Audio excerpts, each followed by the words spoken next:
welcome to the weekend. Kindly subscribe and give this video a like. Thanks.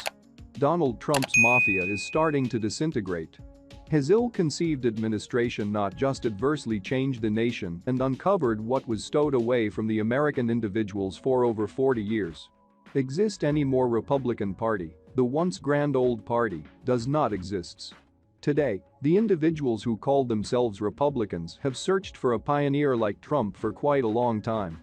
They observed somebody without ethics, somebody who loathes a majority rules government, a racial oppressor, a dangerous egotist who can be effectively controlled and misses the mark on normal degree of knowledge administered by feeling and not worried about clever idea. All the more significantly, they were completely mindful that Trump is a device painstakingly prepared for quite a long time by Vladimir Putin. There was just a single issue. The man chosen by Putin was excessively detestable, excessively pretentious, and less clever than anybody knew. He immediately turned into the most loathed man on the planet. The turnout for the 2020 political decision was memorable. Citizens were projecting their polling forms against Trump as much concerning Joe Biden. What's going on in Ukraine is the immediate aftereffect of Trump's inability to win reappointment in November of 2020. President Volodymyr Zelensky communicated an interest in joining NATO. When reappointed, Trump was requested to eliminate the United States from the North Atlantic Treaty Organization, essentially obliterating its long-standing partnership. Above all, Article 5, an assault on one partner, will be viewed as an assault on all partners. Putin's long-term arrangement for global control was thwarted. In a demonstration of both outrage and franticness, he chose in January of this current year to force Ukraine's return to the previous USSR. Presently, with Trump's mafia going to pieces, turning on one another, and eliminating their help for the huge untruth, Putin is uncovering what we expected for a really long time. He is genuinely a crazy person and is absolutely capricious. By and by, this is the sort of thing the public authority has known for quite a while.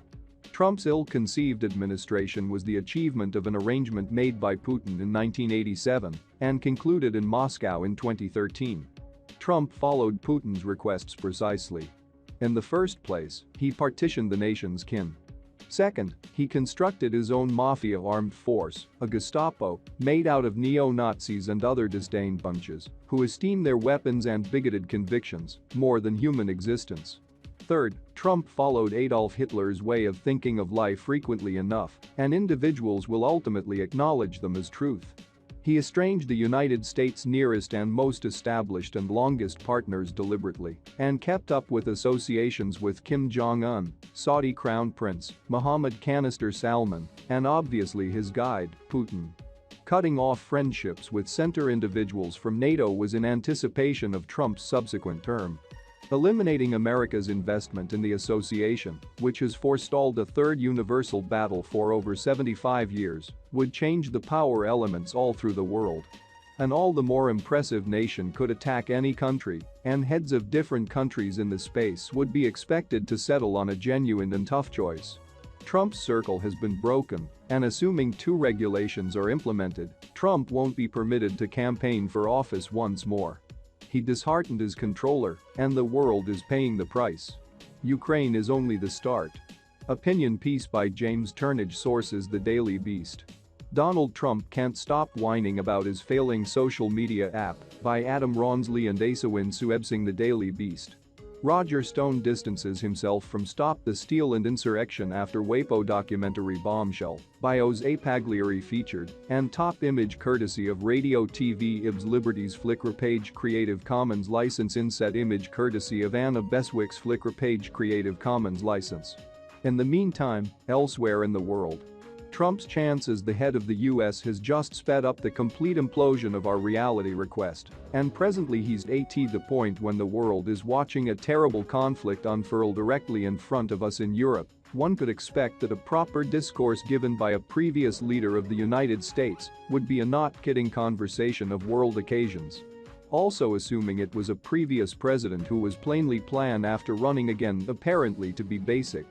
Certainly, he should give a scrutinize of the current president's legislative issues under those conditions, yet they would be painstakingly thought of and intensely framed in manner of speaking of public solidarity, enthusiasm and backing for America's partners. For example, we can think back to a speech given by previous VP Al Gore after 9/11.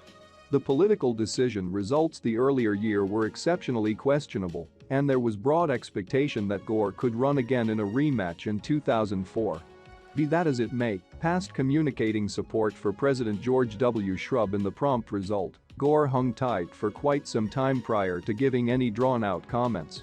He opened that discourse with this: "A parcel of individuals have told me they wished I had been standing up on open undertakings well before now.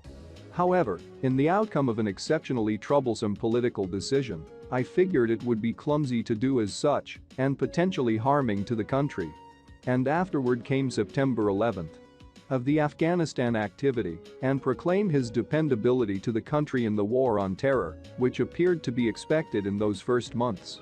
What's more, there was a lot of patriotism as well. In any case, he likewise proceeded to give a smart discourse about the fundamental reasons for the issue and presented the defense for a comprehensive way to deal with managing the issue of psychological oppression. Emptying out the badland of illegal intimidation must obviously in the main case mean annihilating the capacity of fear-monger organizations to work.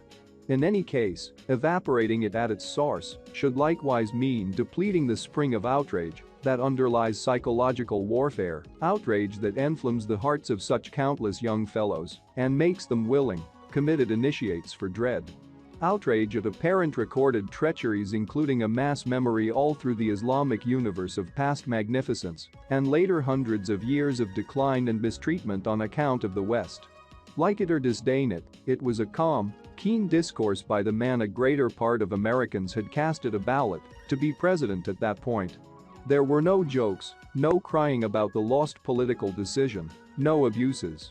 It was the discourse of a legislator, which anybody would anticipate from a previous VP, an official applicant at such a genuine time. Thanks for watching.